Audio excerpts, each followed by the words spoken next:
I'm starting early because I'm in charge. Yes, how's everybody doing? It's Thursday. It's snowing here.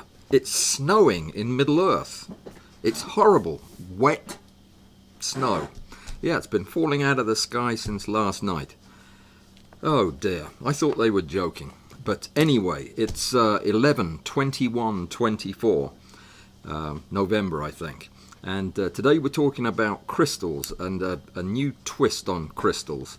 And we'll also be talking about microscopes and polarized light and things like that to make sense of it all. But I want to remind you first that we have a per Zoom on Saturday.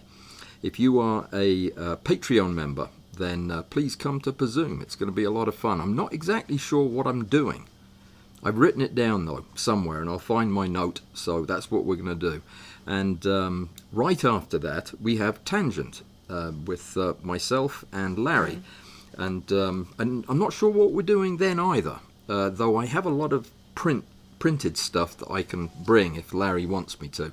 I've been printing stuff for my microscope, stages to put slides in, and yeah, I've even been making condenser plates for phase contrast, all kinds of things, because my microscope didn't have everything with it that I needed, so I've made a few other things. I had most of it, but a lot of the stuff I've made with the printer in the last couple of days has been for this live stream, though, because we're going to be talking about crystals, and we're actually going to try to do something live, which is just guaranteed to be a disaster. Just the fact that we're on the air, even though I've got 19 cameras hooked up, is a miracle. So be glad of that. We have, what do we have? We have the Brio cam. That's me. And then we have the microscope. Yep. And that will be me up in the corner there, I think, with a little bit of luck. We've got my crazy lab all set up and ready to go. And we can look at them both at the same time if you like, but we won't do that. And we can even look at that television screen if we get bored. I've got some videos to show you, so it's all going to be apparent as we go along. I want to ask you a question, though. Have you ever taken apart an iris? Not a human iris. I hope you haven't done that. But taken apart an iris to clean it or to see what was inside, probably more to see what was inside. I needed an iris to put in the microscope because the bright field part doesn't have an iris and it needs it to control the contrast. So I had one and I just wanted to make sure it was clean inside, and I popped the top off and all the blades fell out, and there were many of them. If you've never tried to put one of those things back together again, you must try it. It's a once in a lifetime experience. I'll throw them away from now on after I do that. But I did get it back together and got it working again. I don't urge you to try that. So what we're going to talk about today is crystals and the fun you can have making them, what to do, what not to do. I'll give you a brief overview of how I make crystals. I mean, it's completely brainless. Almost completely brainless, but I'll show you how to make birefringent crystals that you can look at with polarized light. And then I'll talk about the different ways we can look at them, how you can photograph them, which is kind of what we're about here, and this is macro scale stuff, and in fact we're going to be even higher magnification. Well, no, it'll all be macro level stuff, you'll see. And then we'll look at polarized light in a bit more detail and how we get the pictures that we get. And in the process of this, I want to show you a couple of clips that I've made. And I realized after I'd done this video, I did this video, I edited it in Premiere Pro in the last 60 minutes. That's how big of a rush I was in to get it finished. But I am finished it, and I've got a little video I'll show you at the end, just in case my live demonstration doesn't work. This will be an example of what this new technique looks like. That's about it. So the thing that's different, we talked about birefringent crystals, and we talked about photographing them with polarized light during gosh, when was it? 6 months ago, a year ago, something like that. It was before I moved anyway. And a lot has changed since then. I have better equipment, and in addition to my viewer, you know, the polarizer device that I invented, that's fun and that works for this.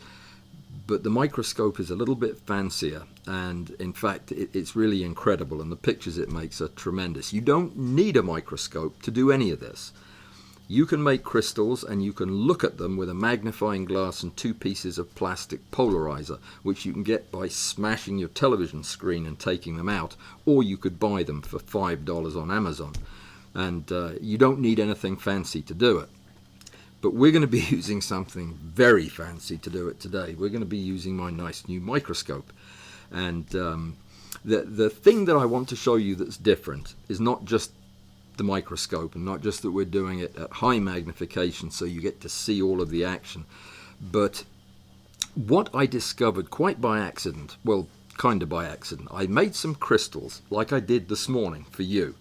I made 3 plates of crystals by dissolving various chemicals in various different solvents, painting them on a slide and waiting for them to crystallize on a plate. And the reason I did this is to show you, first of all, what it all looks like under birefringent light. But the thing I want to explain to you and tell you about is how exciting it is to watch these plates when you apply solvents to them, different solvents maybe than the one they're in, because things happen. For example, this plate was, I think this is tartaric acid with in alcohol. And it makes very nice, long, bright crystals. It's beautiful. But when you redissolve it in water, or redissolve it in methanol, or in xylene, or anything like that, the crystals it forms are completely different. And if you're actually there watching when you redissolve these crystals, you get an incredible fireworks display, because you see one set of crystals disappear and a new set of crystals come rushing in, and it's a treat to behold. And I have just been between that and looking for tardigrades in my jar of swamp water. This has not been as effective as that, I'll tell you that much. But between the two of them, it's a wonder I've got any work done this week at all. So what we'll do then is let's run over how to make a crystal just very quickly. It won't take but I don't think a second or two. It's terribly basic. I'm going to get the camera wrong though, just you watch. No, I got the camera right. How about that? So this is all the stuff that I use. And this is probably more stuff than you need, but I have different solvents like water, some ethanol, I've got, you name it, I've got it. In fact, I've had the lid off my methyl ethyl ketone for the last hour, and I was wondering why I was getting drowsy and nauseated in here. That's why. That has been open for about an hour now.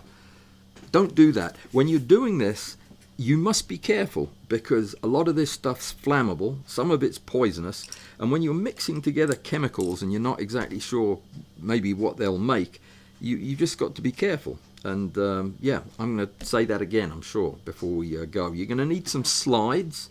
I like to use these big wide ones, lots of room to play with, but you can also use regular slides. And these are what you'd be looking at as regular slides, but I also make slides with little compartments in them. This is just like Bondic. It's a resin that I put on the slide in different shapes and then set it. And the reason is I like these chambers like this. I don't know if you can see that. Yeah, so that I'll put 2 different mixes in here, and then I'll see how they react in the middle chamber when they get mixed up. Just something to experiment with and play with. These are also useful, by the way, for pitting microbes against one another. If you put pond water in there, they go crazy. A lot of fun. Toothpicks you're absolutely going to need. I discovered that using droppers like this to mix one chemical with another, or to put I mean, you need the droppers to put your solvents in, but if you put a drop this big that comes out of this on the slide, you'll wash most of the stuff off the slide. I've discovered that to get the best reactions under the microscope, at least, I just use the tip of a toothpick and I dip it in the new solvent and drop it on the slide, and that's more than enough. We're going in and out of focus, aren't we? Just a little bit. You need a label maker so that when you have a potent looking liquor like this in this bottle, that you know what it is, because if you don't have it labeled, you'll never know what it is. And there's nothing worse than making a gorgeous crystal and not being able to replicate it because you can't remember what you put in it. You're probably wondering, where are all my chemicals? Well, this is some of them, though, hang on, I don't know where to put it. There we go. This is some of them. On the floor behind me is a much larger box with many, many more, a gigantic carrying container full of the things. And I just love to experiment with them, because you never know when you're going to come across something that is just mind-blowing to look at. And all you do is you take a little bottle. It doesn't matter what kind of bottle. I scavenge these from all over, and you put in a little bit of your powdered material. Here's some what's this? Cetyl alcohol. It's a solid alcohol. This will go in the little bottle, just a tiny bit. When I say tiny, let me get you my scooper. I'm just bringing over the whole tray of instruments. It's not this one, it's this little bitty one here. This.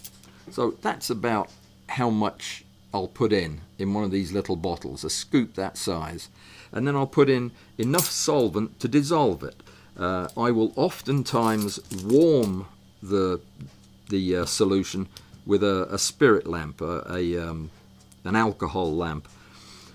This is something you must be careful with, because some of the stuff we're using here is really flammable.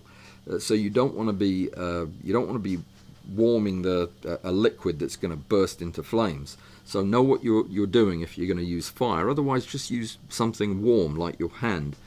But you'll get it to dissolve, and once you do, slap a label on it and get ready to make slides with it. Now, you can make slides by putting a dropper full of the stuff on a slide. You can put it on the slide and then spread it out, like they taught you in biology when you were in school. You put a drop on one end and then drag the slide across to make a nice thin layer. That's a bit wasteful of slides that then have to be washed, so I just use paint brushes and I slather it on there, and I like to make big crystals, plates like this, that have enough, you can't see that, can you? Oh yes you can. Plates that are about that size, that have enough for me to really explore all the different ways the crystal grows. And then the last thing I'll sometimes do is, if I'm in a hurry and I have something that's crystallized in water but is very slow to crystallize, I put a second slide on top of it like this. This, for some reason, probably because it just mashes it down and makes pushes the water out, it crystallizes really interestingly and differently. So we'll look at this one too. You don't see the crystals on this one as much, but they're in there. Alright, so these are beetles that have absolutely nothing to do with this video. They just muscled their way in. Pretty rude, if you ask me. So solvents, like I mentioned, anything you can get your hands on. Avoid the poisonous stuff, but almost everything you use is going to dissolve some of these chemicals, and depending on what it is will determine what kind of crystal forms and what they look like. Not all the crystals that form are birefringent. You know what birefringent means. Shall we go over that again very briefly?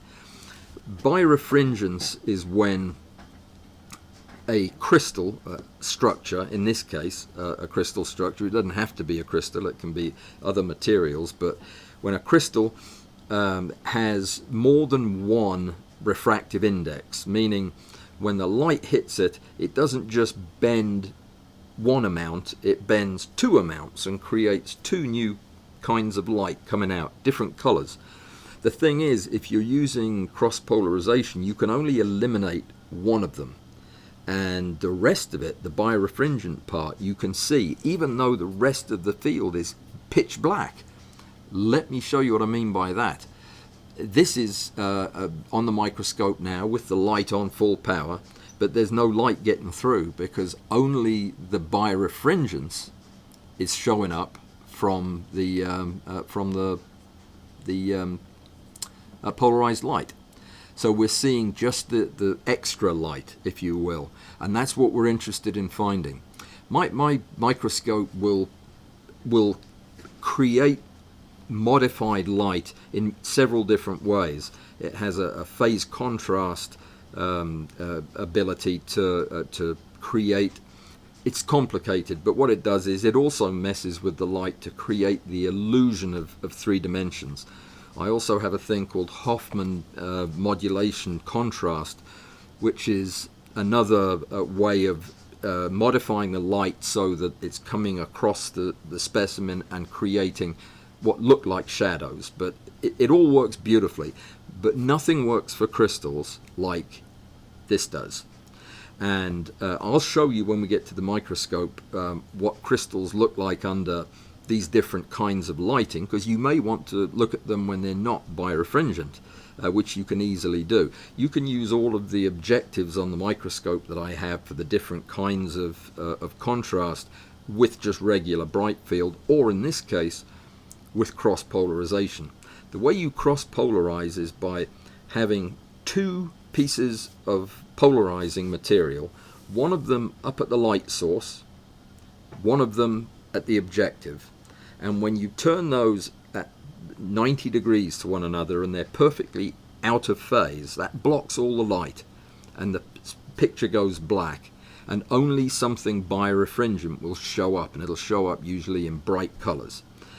That's what I did on the microscope. My microscope is not a polarizing microscope. It doesn't come with the necessary doodads, so I made them on the 3D printer. I made a little slide that goes in and out underneath the objectives, and it has a little piece of polarizer on it, and then I have a top polarizer which I just turn like on a camera, and the effect is brilliant. So you can make this with any camera. In fact, I've become quite comfortable using all these contrast methods, and I can show you how to make the stuff with your 3D printer if you want to try it. Just let me know and we can talk about that another time. Okay, so I've got all these chemicals here. I'm not really going to get into what chemicals we're going to choose. I'm just going to grab them and see what happens, which is very irresponsible, but a lot of fun. There are some that have a particularly good reaction, but they definitely won't work if I'm doing a demonstration, so we'll just wing it. Let's go over to the microscope and take a look at and I'm sorry I can't respond to your questions or comments right now. I don't think I'll have time, to be honest. I've got so much to cover, but if I don't, I'll read them afterwards and get back to you. So let's go over to the microscope. Let's look at the 2 or 3 slides I've got, and then I'll show you how I do this thing of redissolving them, and we'll see what happens. And if nothing happens, that's fine. We'll watch the video. And if something does happen, we can watch the video anyway, because I think you'll like it. I am going to show you one of the video clips now, though, because you may be wondering about this cross polarization. Does it really make that big a difference? Does polarized light make that big a difference when you're photographing crystals? I just happened to have some crystals the other day, and I thought, you know what, I need to record this on a video so that people can see just how big a difference it makes. So let me see if I can find the video. I've got so many of them stacked all over the place. Where would I have put them? I'd have put them probably in a file. Yep, I did, called microscope videos, and then one for today. So this is all I'm showing you is what happens when you when you polarize the light. So give me just 2 seconds and I'll show you what I mean. So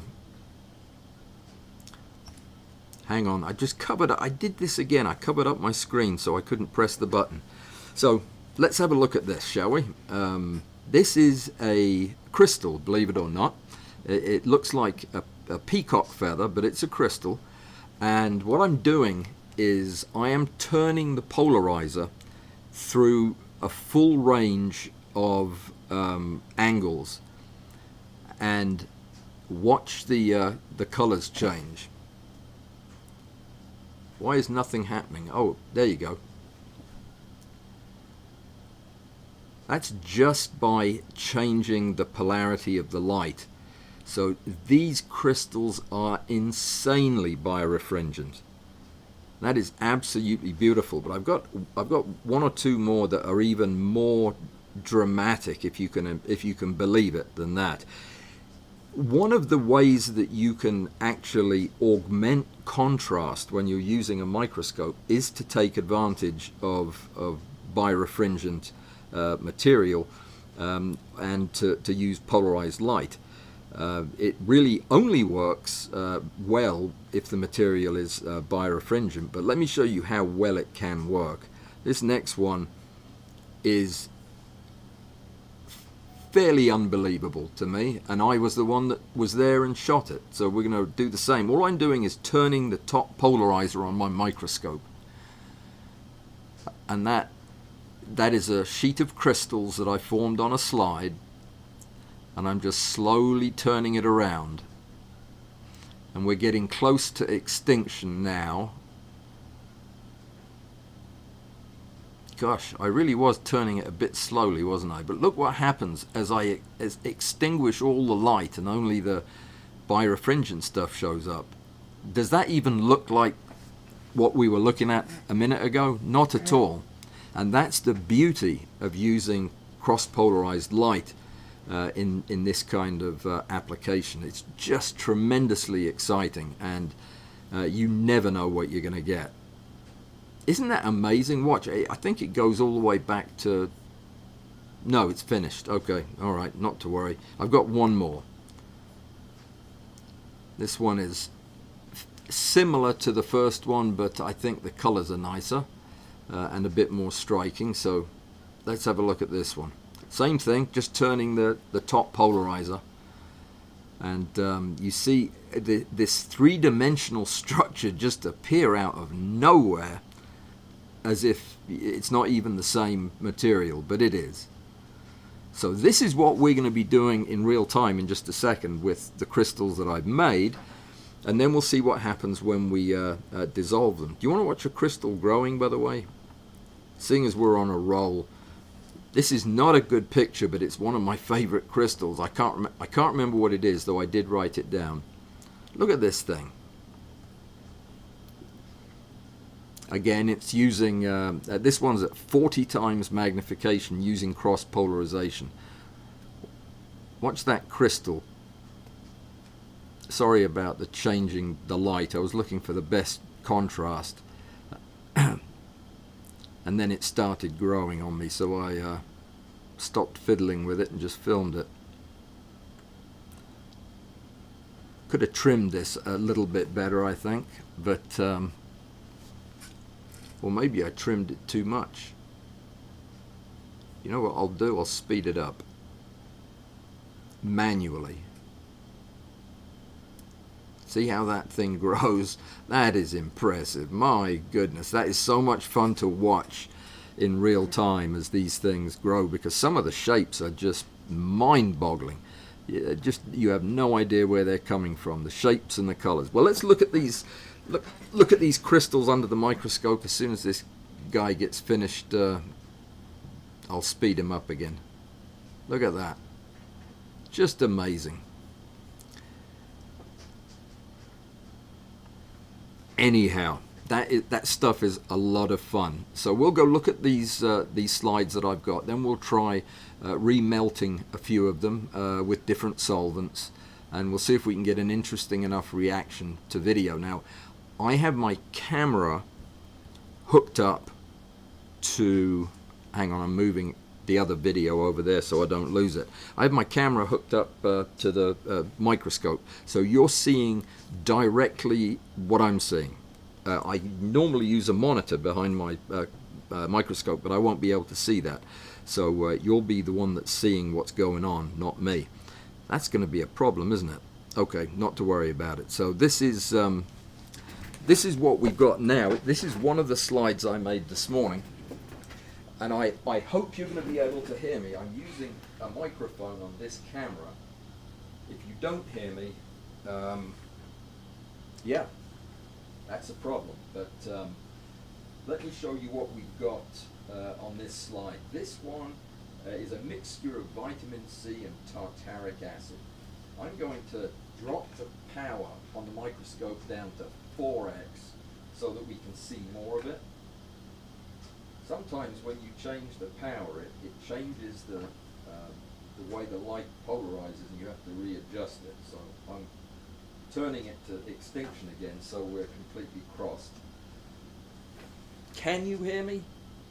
Yeah, I think so. Read my lips otherwise. I've got plenty of light pointing at me. So this slide has not finished crystallizing yet, so we actually might get to see some of it going on in real time.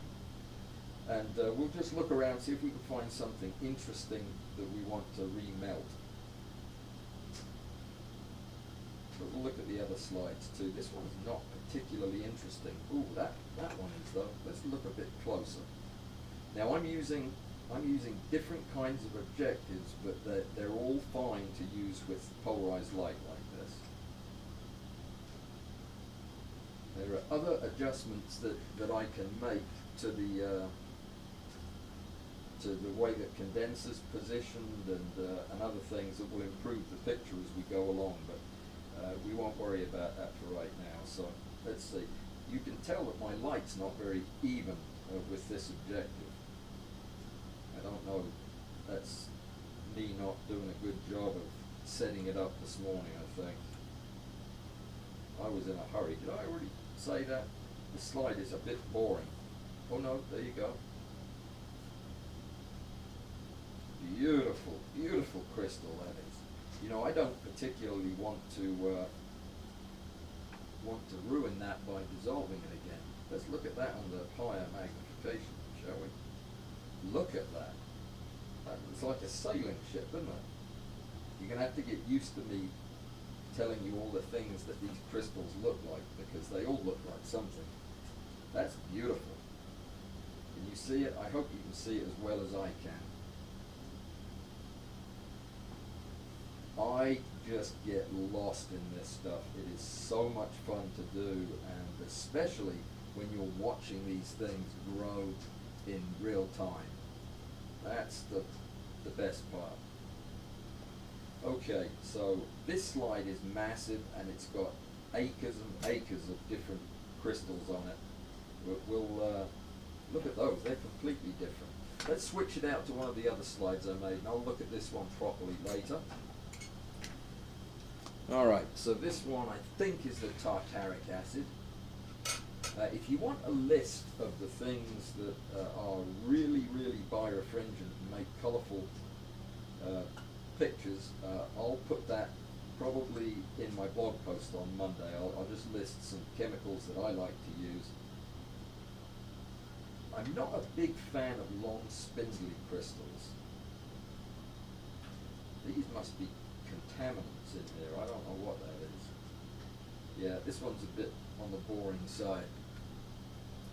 I think that we're going to go with the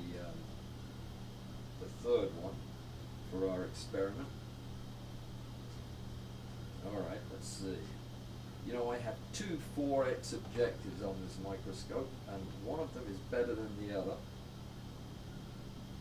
So they're both dirt cheap hand-scope 4x finite objectives that cost $20, but they work perfectly well for this. Perfectly well. You don't need anything fancier than this.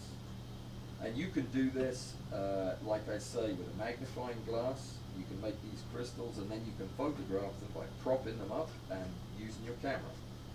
You can use one of my cross polarizers to do the same thing, and that illuminates them. This is really boring. We're going to get rid of that one. And let's try this one. I think you might recognize this. This is one of our all-time favorite combinations. It's ascorbic acid and water. It's kind of a standard mixture for showing how to make crystals. It makes these big colorful crystals that apparently it has not made. Oh dear, no, it must have done. We just got to find them. Let me look around. I'm going to go back to 10 power because I'm getting better. I have a lot of light shining into the microscope from these lights on the side, and that is not helping the matter. Let's try that. Yeah, I think this is going to be better. So let's see what we've got. All right, here's some color. All right, let's. Ooh, that's they're strange looking, aren't they? It's a bit bright. I'm gonna shut down some of the light. And that usually decreasing the intensity of the light that's getting into the microscope will give you a lot more clarity. Look at that, a space station. Everything looks like a space station on some of these slides. Sorry about the focusing. Some of these crystals are quite thick, and of course you can imagine that the depth of field that we're working with is minuscule. Look at this, fuzzy animals that are growing in the middle. How fascinating is that? If you're not looking at this and saying, oh my God, I've got to get me some crystal stuff and a microscope, then what's wrong with you? This is just so cool. Oh my goodness. This is a very strange set of crystals for vitamin C. I wonder if maybe I mislabeled it. That wouldn't surprise me. I haven't seen a single characteristic multicolored rainbow effect vitamin C crystal yet. Look at this. This is strange looking stuff. I think that this might be a good one to dissolve. Oh, look at those lovely crystals in there. Beautiful. Let's try redissolving that while we're here. So what I'm going to do is I'm going to take a solvent. This one I made with water. So let's take some ethanol. Oh, that's ethanol there. And some toothpicks. Now, another thing that you can do after you've experimented with this a few times, if you feel up to it, you can take your one of your other mixed up solutions. It's already got another chemical in it, and that's even more fun. Is to not just to re-dissolve it in a different reagent, but re-dissolve it in a whole new chemical solution, and then you get these weird hybrid crystals forming. So what I'm doing is I'm just dipping this. I don't have enough alcohol in this bottle to get the toothpick really wet. You want just a little drop hanging off the end at the most. Then you want to center it right under where you're working and look at the microscope to see where it blacks out, because you don't want to put the drop on too far away. And that's all you have to do. And then you can see the flow of the liquid, and you'll start to see the crystals dissolve. This is very cool, and they'll fall apart. Well, you just watch and you'll see exactly what they do. And that was a fraction of a drop.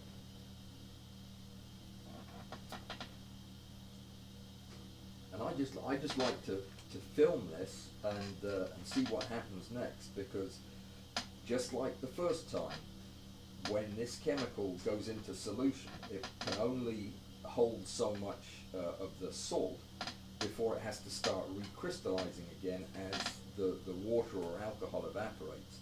So I watch it as it falls apart and breaks down and gets whisked off like it's crazy to look at. So much fun. And then usually at the edge you'll see whole new crystals forming, and usually of very different kinds.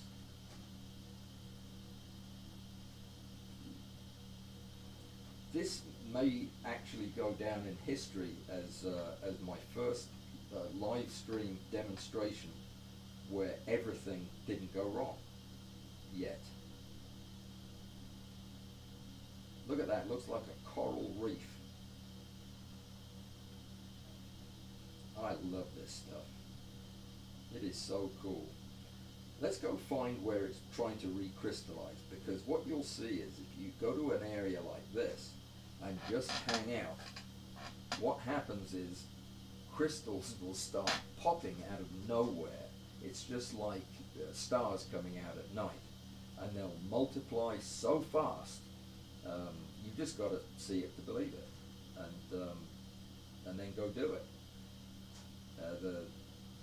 If you use alcohol or ether or acetone or something like that, it dissolves a lot faster and the reaction happens a lot quicker. So these crystals will reform relatively quickly when you're using alcohol, but they can take hours when you're using water. So I'm just going to wait a little while and see if things start coming together. Once the crystals start, they will eventually start hooking into each other and creating lattices and networks, and it can be so unpredictable. You think you know what it's going to do, and then it surprises you.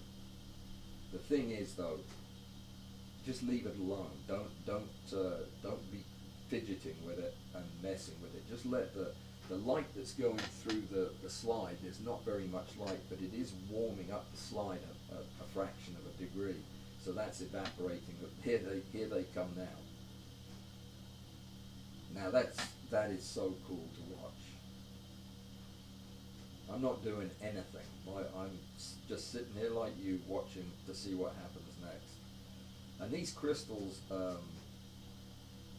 they look not dissimilar to the ones that we just dissolved. But maybe they are. We'll have to wait until they get bigger. I'm going to center that a little. Look at that. Space trash. Maybe at heart I'm just a simpleton, but I can absolutely spend the day watching this kind of thing happen. It's absolutely engrossing to me. Should we look at higher power? Why not? We can. We have the technology. We have a $211 microscope to help us.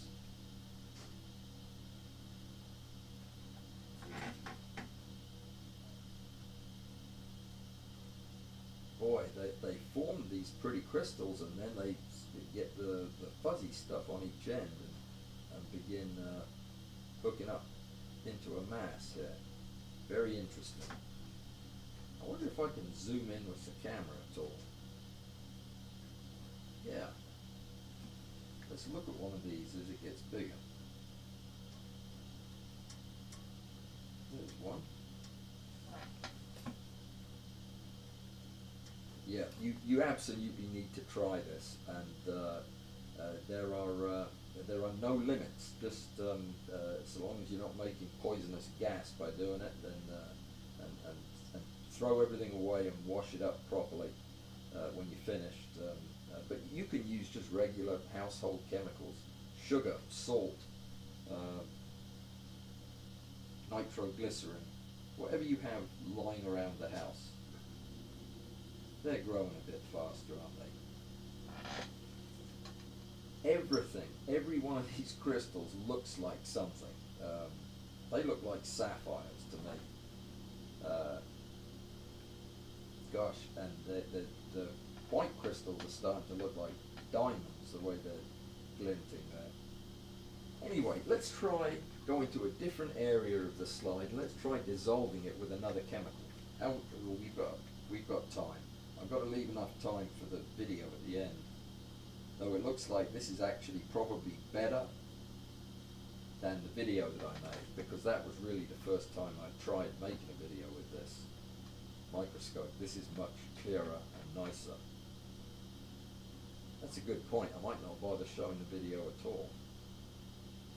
Alright, well that's good. It will go through periods of rapid growth, and then as the solvent evaporates and starts to dry at the edges, it stops crystallizing as soon as it's dry. So you get a stable state as soon as all the liquid's evaporated.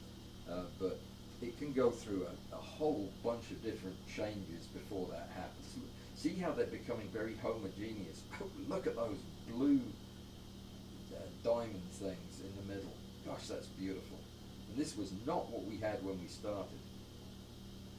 Look at that one in the middle. That is bizarre looking. Let's look at that 40 times, just to show off the microscope.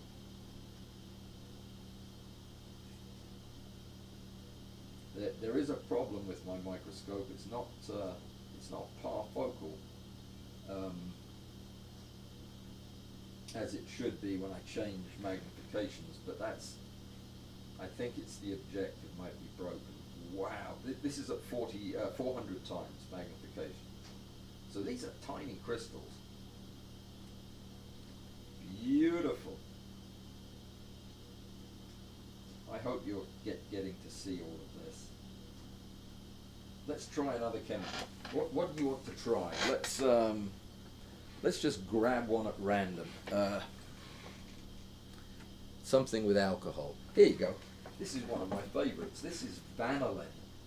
Vanillin is it's the chemical that makes vanilla smell like vanilla and not shoe polish. So I've got some vanillin in alcohol and water. Vanillin doesn't dissolve very well in alcohol. I had to add a drop of water to it. So let's find another part of the crystal. I try, when I do these things, I keep them separate so that my slide will have a record of all of the combinations I try. And I keep notes, obviously, because I'm a little on the OCD side about keeping notes. Now, let's go to low power and do that. Whoops. I just bonked right into the microscope, which is definitely not a good idea with your objective. You know, the 4X wasn't quite as good as the 10. Let's go at 10 and find us another area of interesting stuff, and we'll dissolve it with vanillin. Alright, so we've got these fuzzy balls of, that's still wet though, so those crystals are still forming. Let's find some that, you can watch the water evaporate. If you go to the leading edge of one of these things, the water evaporates and leaves crystals behind. It's very dramatic. Okay, let's just try dissolving this. Not very pretty, is it? Let's see what happens with a little vanillin. So I'm doing the same thing, dipping a broken toothpick. The broken part just lets it grab a slightly bigger ball of water, and then I'm going to touch that on the slide right next to what we're looking at. Now, I've got to go find where I did that. Let's see if we can get a bit more light. Don't be saying cola to me. I know it was supposed to be lined up. I thought it was. Wow. I love the way the pieces of crystal just, they're actually only shrinking, but they look, because of the way they're shrinking uniformly, they look like they're disappearing off into space. I've got something in the video that looks just like this, but it's dramatic to watch. You can easily think of these things as getting whisked away into a black hole or something. Let's find the edge and see what's happening where the crystals are going to start growing. That is a bubble edge, a drop edge that we're looking at, that dark line. That's where the liquid stops and the dry slide is. So a lot happens at that interface. Right now it's just a lot of dissolving is happening, but rather than wait for something to come back, though that is rather interesting, that thing in the middle. Let's look at that a bit closer. Oh, it's got a flag flying above it, whatever it is. It's an amusement park. Wow. Maybe it was something that happened to me in the 60s that made my brain receptive to this as high art. Well, maybe it's just the gorgeous colours. I do love colours, and that is impressive. So that big fish alien on the left is eating Battlestar Galactica on the right, and something is going to start coming back into, yeah, see on the right those little, nope, they're breaking apart. It's all breaking apart, so we've got more solvent than we need. Let's find a corner of this droplet that's got some new growth going on, where the crystals start coming back in. And by the way, this stuff recorded and edited to take out the boring bits and the moving bits is just compelling to watch. It really is, and that's what I'm going to show you in a little bit if we have time.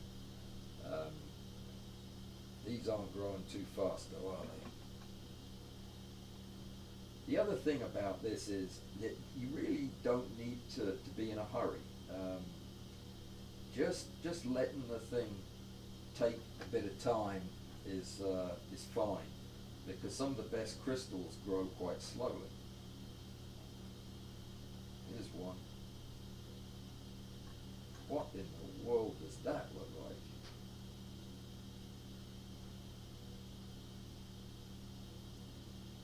Wow. You know, when they're growing, they make whatever it is you see in these weird shapes move, because they're actually you know, as they grow, they're moving, it appears, and yeah, they come to life like cartoons. I think that one's just fantastic. I don't know what it is, but what a great combination. That's vanillin, alcohol, water, vitamin C, and toothpick. Gosh. All right, let's find the edge. We're going to have to stop in just a couple of seconds for me to... Oh, a bird there. Not a real one, you understand. Well, there is probably, I don't know, hundreds and thousands of different crystals forming as we speak, and you can't ever get to them all. You have to kind of be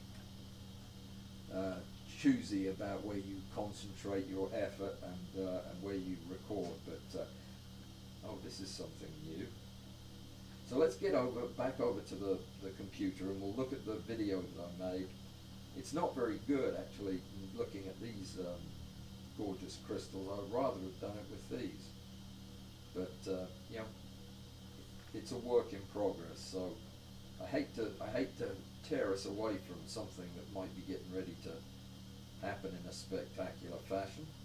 But yeah, let's go over to the computer. I'm going to show you this video. So did you hear any of that? I hope you did. By the way, if you visit my studio, wear boots or shoes, because there is more broken glass underneath this chair than you'd want to shake a stick at. Let's look at the video clip. It's got music to it. Now, I didn't pick the music out myself. Well, I did, but I didn't have time to listen to it. I didn't. It's probably not what I would have chosen, but I'm going to show it to you anyway. All right. Could you hear me? Did you hear me at all when I was over there? Because that would be important for future live demos. I'm using Susan's Brio cam, And yeah, it's, oh, I was quiet. Michelle just had a jump scare because I came back to this one. Okay, then at least you could hear me. That's good. All right, let's take a look at this other video. I don't know where it is. I'll have to find it. Just chat amongst yourselves. You can read that. Oh, there it is. I already moved it. All right. Let's make it big and forgive the music. And yeah, this will take us all the way to the end, by the way. So this is it. Don't ever accuse me of having good taste. Uh-oh, why is it quiet?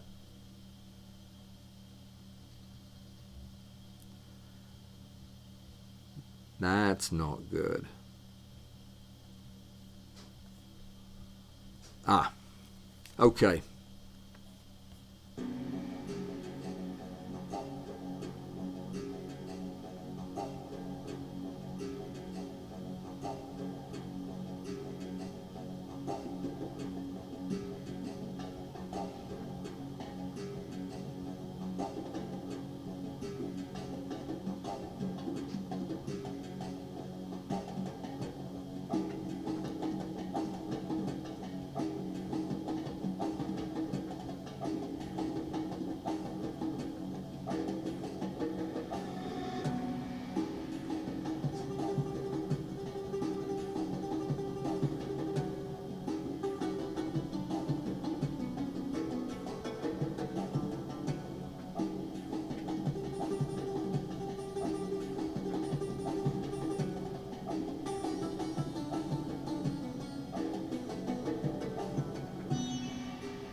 All right, the challenge is on. If you can't make a better video than that with your crystals, then shame on you. Look at that time. That's perfect. We're almost out of time. Any questions? Does anybody have any questions about what madness has encapsulated me to make me do this? Ask away. Pass the hooker, okay? Yeah, hookah, that is, yeah, with, yeah, that's Xeno. No, actually, no, it's probably the methyl ethyl acetate that I've been breathing, but, yeah, so I enjoy this stuff. Let me see, I did this for Joseph, by the way, who doesn't like bugs, and I thought he would like some crystals. I don't think the mic at the microscope worked at all. You would get louder when you went back towards the desk. Well, this morning I turned off the microphone on my desk, and that was still apparently playing. So I do apologize. By the way, see that knot on my noggin? That's my new camera stand. I met it this morning when I was trying to get this set up. I walked right into it. It's only 6 feet tall and 400 pounds of black steel, but yeah. All right. Did you guys enjoy that, or no? You don't want me to do it again. Okay. Let me see. I'm sorry about the volume, guys. I really am. All I was doing was going ooh and ah at how beautiful the various crystal forms were. But yeah, it wasn't anything important. Though I did say a few things about the microscope. I was using phase contrast objectives and Hoffman modulation contrast objectives, which are specialized objectives that are meant to be used with a plate in the condenser to give. I said I was going to show you. I'll tell you what. At the end of the hour, when you guys have to go, if anybody wants to stay on for 3 minutes, I'll show you what the phase contrast and what the Hoffman modulation does when you're not polarizing the light. You'll see it does give you amazing 3D feel to the thing, and that's all I was talking about over there, explaining how some of that works. This microscope, if I live to be 1,000, this will be the best $211 I have ever spent on anything in my life, definitely. It is a fantastic research grade microscope that the more I learn about it, the more amazed I am that I found all of that on the microscope. So what we'll do is we're just down to 3 minutes. So I'm going to say thank you and have a great weekend. Hope you make it to Pazoom. Hope you make it to Tangent. If this sounds like fun, I'll probably do an article on Monday, just kind of reminding you how to do it, and I'll remind you again to be careful. There are a million different chemicals you can try that are not dangerous, and I'll give you a list of some of those next week. Let me see. Let's go over to the microscope. I'm not going to try to talk because you won't hear me. I'll just try shouting is what I'll do. And all I'm going to do is turn off the cross polarization and show you what happens at 10, 20, and 40x. At 10x it's phase contrast. At 20 and 40 it's Hoffman.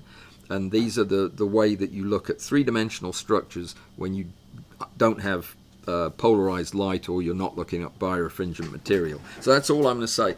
You guys have a great weekend. Thank you for coming. I know you might not have enjoyed this, but I loved every minute of it. This was good fun. I guess I should press the button too to switch the microphone. Let's do that. That one hasn't grown much. All right. So, you know what I might do? No, I'm not going to do that. That would just break it. Okay, so I'm shouting at the top of my lungs. What I'm going to do is I'm going to take out the polarizer so that my light will immediately become unpolarized. There it is. So we're now doing bright field microscopy, and what I'm going to do is focus on this crystal. Let me find a bigger crystal. Something with, oh, there's a red blood cell somehow got into it. So, well, that's not very pretty, is it? Let's go to the last one, the last lot that I made. So when crystals are no longer birefringent like this, they're pretty boring some of the time. Here you go. Here's something that's going to have some color in it when we go back to polarized light. So what I'm going to do to show you how the contrast thing works, I'm going to go to 10x and I'm going to turn, well, I'm on 10x, I'm going to put the phase contrast plate in and shut down my light a little bit. Polarization won't make any difference here, so we have no cross-polarized light, but you can start to see that we've got now some sensation of depth there and three-dimensionality. That's with the phase contrast. Maybe we'll talk about that one day when we're talking about microscope stuff, but let me show you then at 20x when I switch to the Hoffman, which I think is pretty nifty. So I'm putting the correct retarder plate in there, condenser plate. Fiddle around with the condenser, raise it up a little bit, refocus, and now with Hoffman you need to turn the polarizing, the first polarizer on the microscope to augment the effect of the Hoffman. This was a lousy example to show you, I'm afraid. It's because it's too big, I think. Yeah, that's not working very well. Let me try adding some light. We should have looked for tardigrades in this last bit. Let's look at 40, and then I'm going to jump back to polarized just for 1 second so you can see why I love polarized light. They're coming to take me away, apparently. There we go. You can see much more at 40. Lots of thickness in there with the fake shadows that the Hoffman makes. Yeah, it would be a whole long discussion to talk about all of that, but you get the idea. Let's go back to polarized light. So I'm just sliding my polarizer back in. There we are, and let's get a bit more light in there, and let's extinguish the. There we go. Hang on, and we'll go back down on power. Guys, you have a great weekend. Thank you for coming. Go buy some chemicals and some slides and have a blast doing this. And if you make a video and send it to me, I will show it on the channel. And oh, they're pretty. I promise. And I'll say great things about your work if you do that. Don't put music in it though, because I'll get a copyright thing. Isn't that nice? Alright guys, take care, thank you for coming, and I'll be here, right here for the next 3 days, photographing crystals, so there you have it.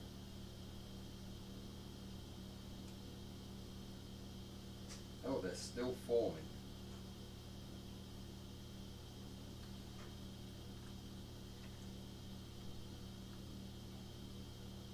Beautiful.